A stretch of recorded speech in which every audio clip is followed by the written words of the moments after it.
Shalom, damai di hati. Apa kabar Bapak Ibu Saudara-saudara?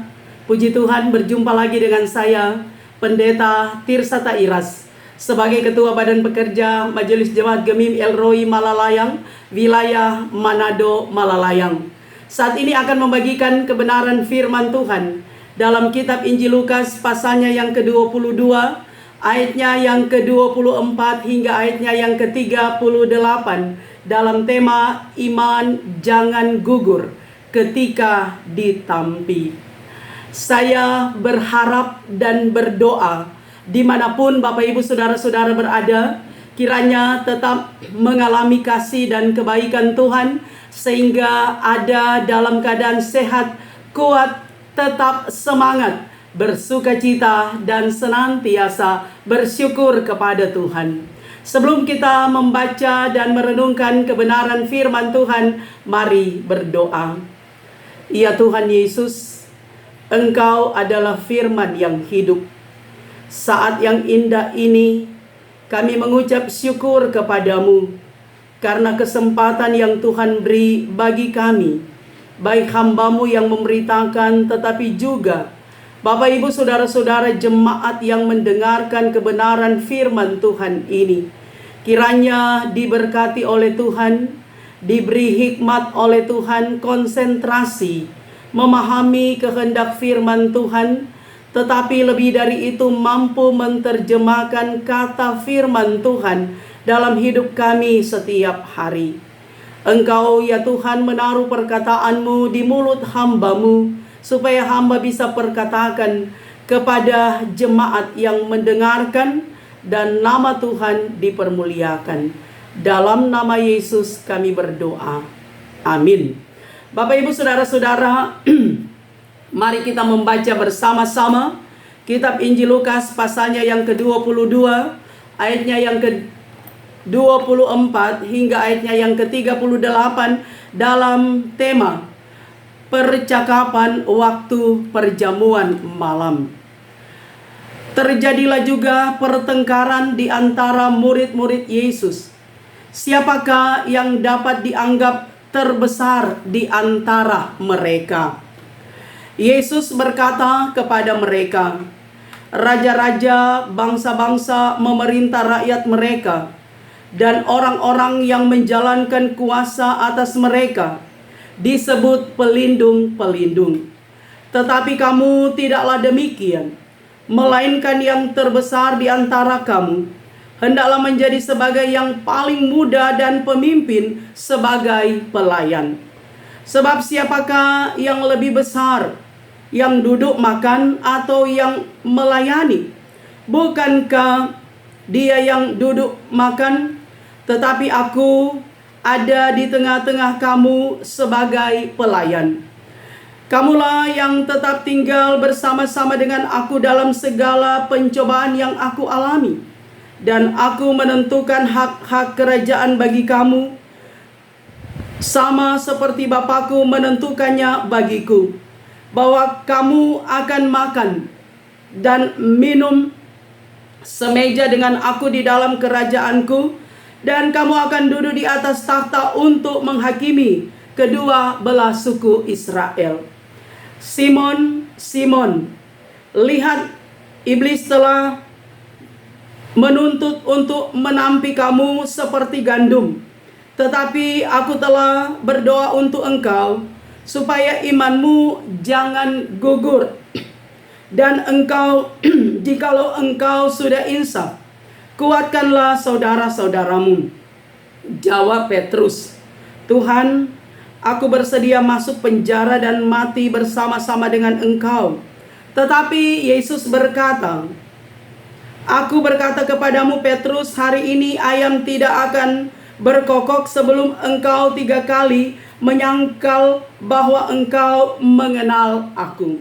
Lalu ia berkata kepada mereka, ketika aku mengutus kamu dengan tiada membawa pundi-pundi, bekal dan kasut, adakah kamu kekurangan apa-apa? Jawab mereka, suatu pun tidak. Katanya kepada mereka, tetapi sekarang ini siapa yang mempunyai pundi-pundi, hendaklah ia membawanya, Demikian juga yang mempunyai bekal, dan siapa yang tidak mempunyainya hendaklah menjual jubahnya dan membeli pedang. Sebab aku berkata kepadamu bahwa nas kitab suci ini harus digenapi padaku. Ia akan terhitung di antara pemberontak-pemberontak. Sebab apa yang tertulis tentang aku sedang digenapi, kata mereka. Tuhan, ini 2 pedang. Jawabnya, sudah cukup. Demikianlah pembacaan firman Tuhan. Bapak Ibu saudara-saudara yang kekasih di dalam Tuhan. Ilmu, pengetahuan, dan teknologi semakin berkembang pesat. Dan dengan perkembangan ilmu, pengetahuan, dan teknologi, maka terjadi perubahan. Termasuk di dalamnya dalam hal peradaban manusia. Bahwa dari tradisional menjadi modern. Bahkan saudara, kita mau katakan, ilmu, pengetahuan, dan teknologi yang berkembang begitu pesat, itu membawa dampak. Di satu pihak ada dampak negatif, bahwa banyak orang seakan-akan digiring pada pola hidup konsumerisme, materialisme, bahkan hedonisme.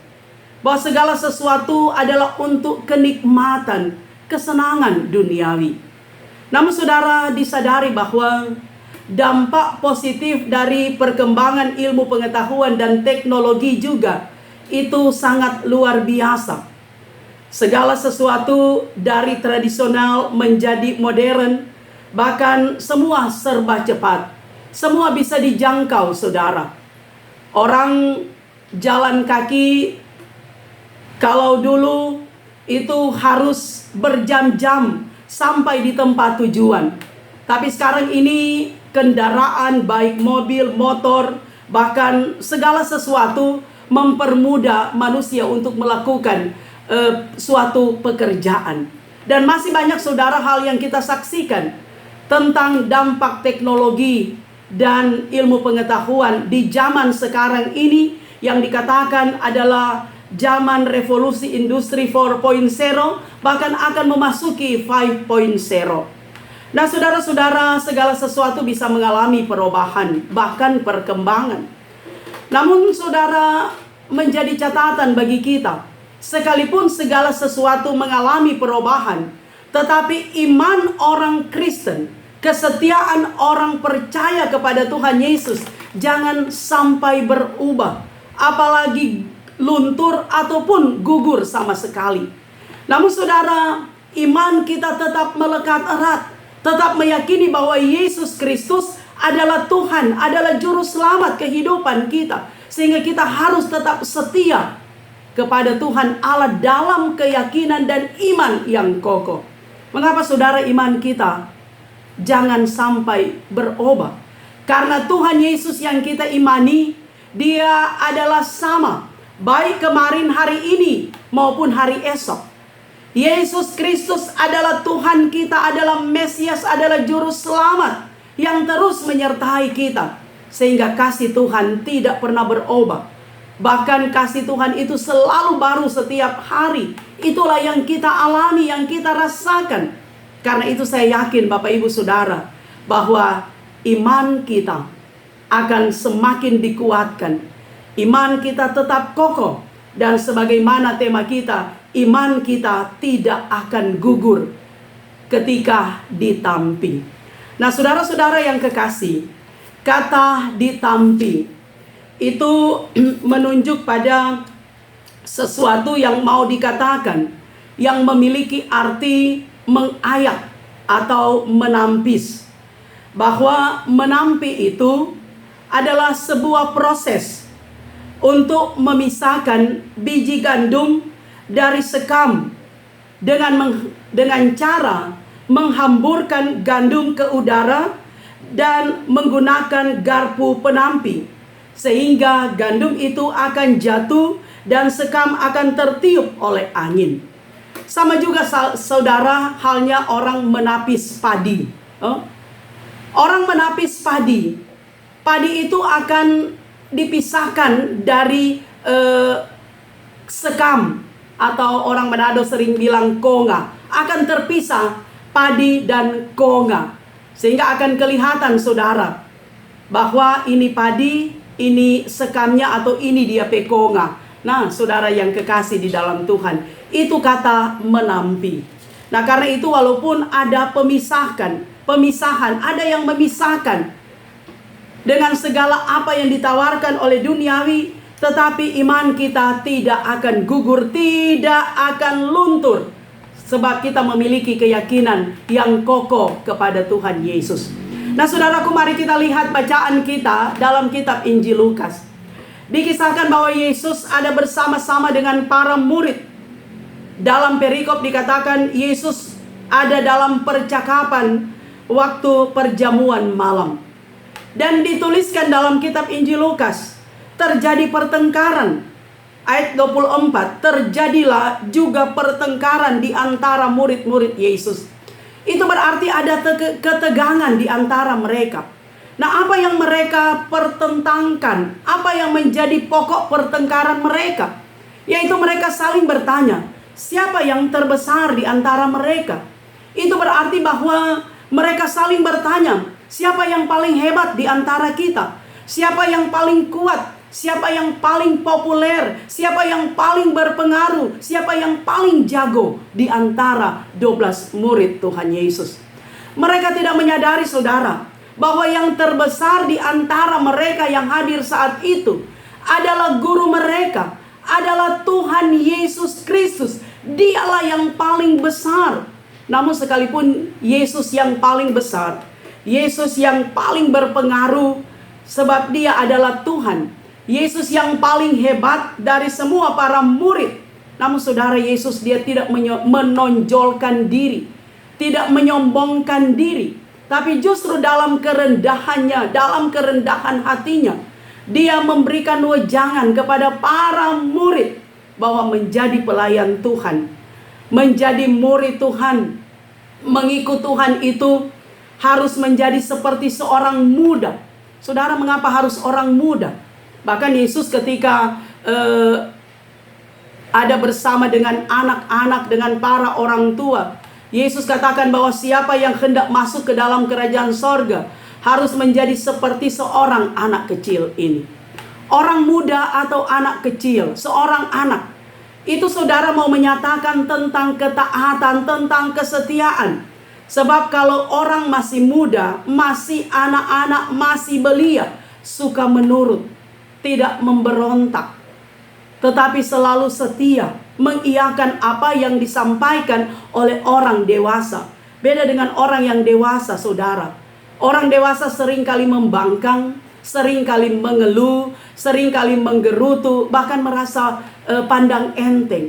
Tapi orang muda, anak-anak, selalu identik dengan penurut atau setia.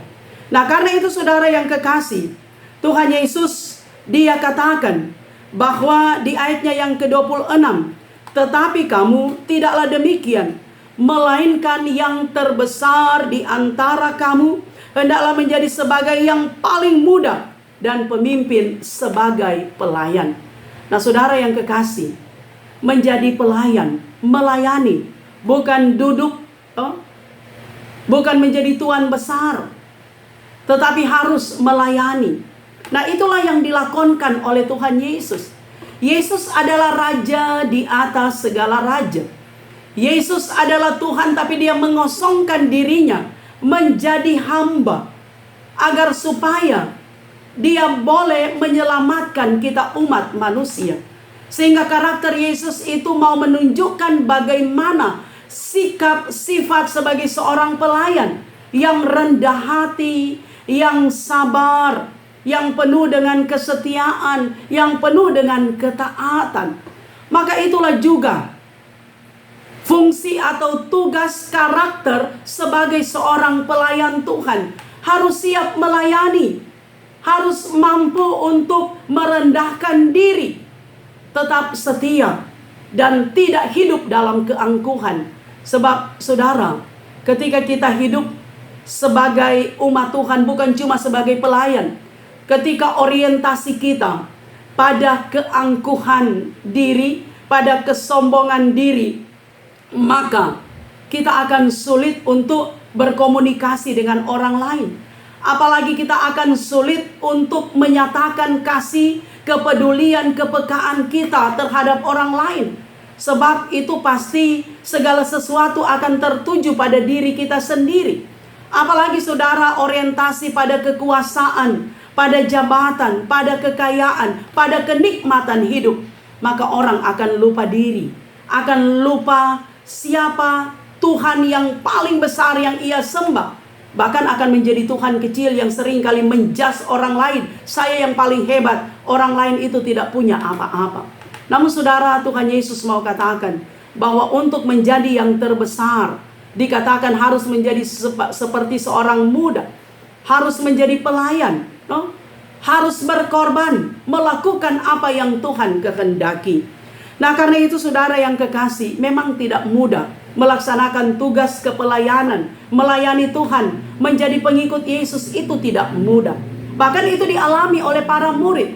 Simon Petrus, saudara, Simon yang sering kali disebut Petrus atau Kefas, dia adalah seorang murid yang selalu ada di garda terdepan dari murid-murid yang lain. Dia seorang pemberani, bahkan dia selalu menjadi juru bicara dari semua murid. Nah, ketika dikatakan di ayatnya yang ke-31, Simon, Simon, lihat iblis telah menuntut untuk menampi kamu seperti gandum. Tetapi aku telah berdoa untuk engkau supaya imanmu jangan gugur. Dan engkau, jikalau engkau sudah insaf, kuatkanlah saudara-saudaramu. Dan jawab Petrus, Tuhan, aku bersedia masuk penjara dan mati bersama-sama dengan engkau. Nah, saudara-saudara yang kekasih, Tuhan Yesus tahu apa yang akan terjadi, karena dia adalah Allah yang maha tahu. Bahkan saudara, ketika Yesus dia akan mengalami penderitaan, maka Yesus katakan kepada Petrus, aku berkata kepadamu Petrus, hari ini ayam tidak akan berkokok sebelum engkau 3 kali menyangkal bahwa engkau mengenal aku. Nah, apa yang akan terjadi diketahui oleh Tuhan Yesus. Ketika Tuhan Yesus dia menderita memikul salib di hadapan mahkamah agama.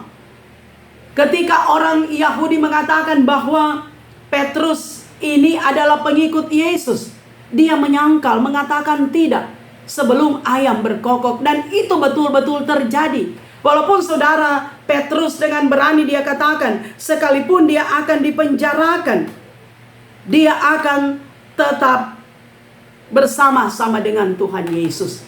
Nah saudara, seringkali kenyataan memang seperti yang dialami oleh Simon Petrus. Kita seringkali mengaku bahwa kita percaya kepada Yesus.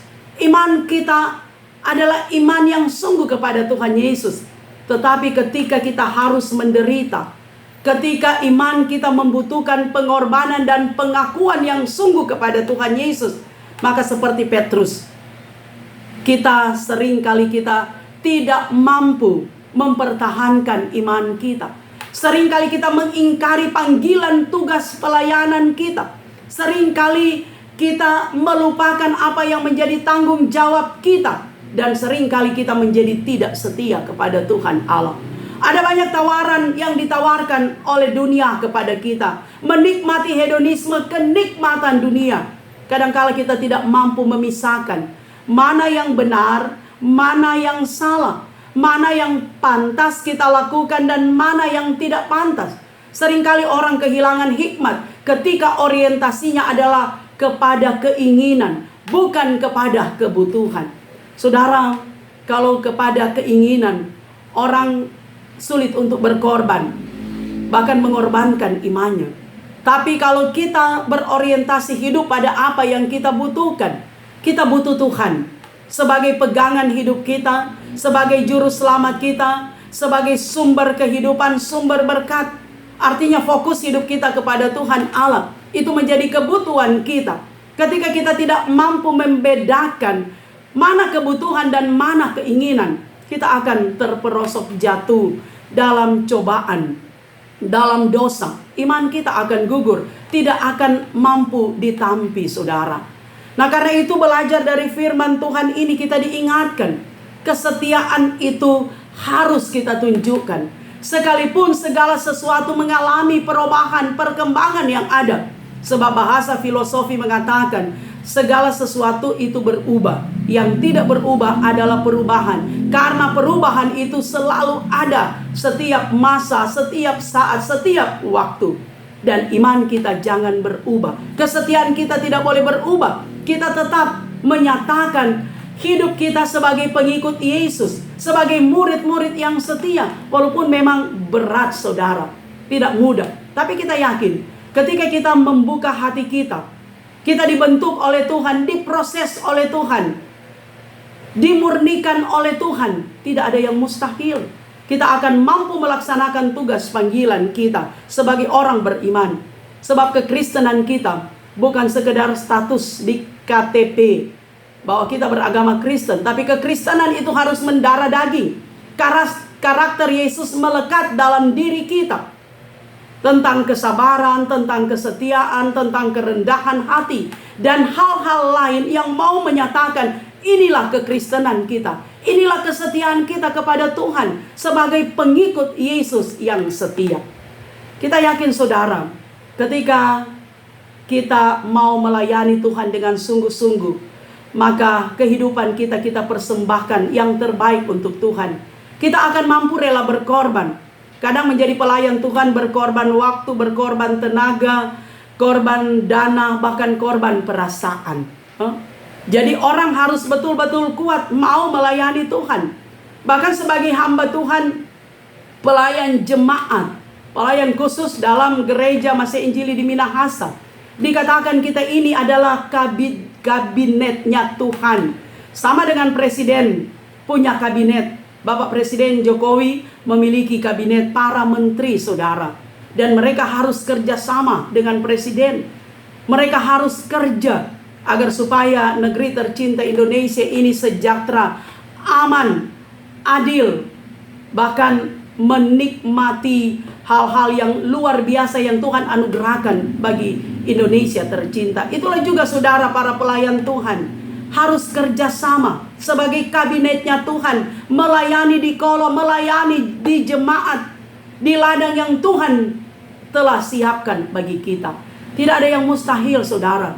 Ketika kita merendahkan diri, merendahkan hati, kita selalu menganggap Yesus yang terbesar dalam hidup kita, bukan manusia. Sebab kalau menganggap bahwa saya yang paling hebat, saya yang paling kuat, saya yang paling berpengaruh, kalau bukan saya tidak mau jadi, itu pembangunan atau pelayanan tidak berjalan dengan baik. Kalau bukan saya, maka itu, saudara, adalah awal dari kejatuhan kita. Itu semua adalah sia-sia.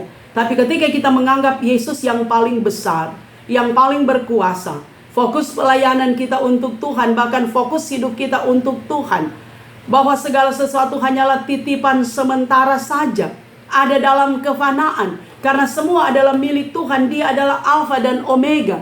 Maka ketika kita melakukan sesuatu dengan tulus, dengan murni, dengan jujur, dengan setia, dengan taat, dengan rajin, bahkan dengan penuh tanggung jawab.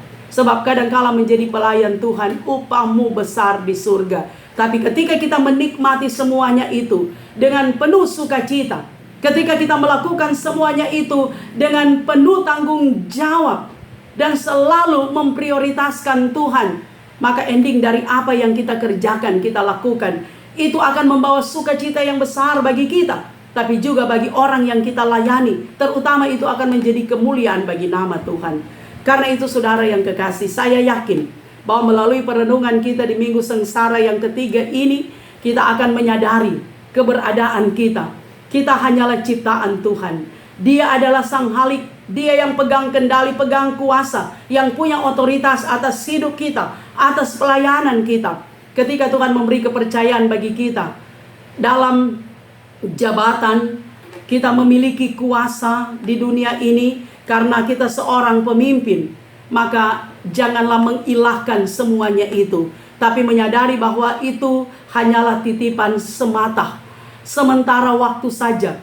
kita nikmati dan kita syukuri semuanya itu. Dan dalam kerendahan hati kita lakukan segala sesuatu yang baik, menjadi murid yang setia, tetap melayani Tuhan dalam kesungguhan, supaya bukan manusia yang dimuliakan, tapi Tuhan yang empunya pelayanan, bahkan empunya hidup yang terus dipermuliakan dalam kehidupan kita. Kiranya Tuhan menolong kita semua, memberkati kita sekalian.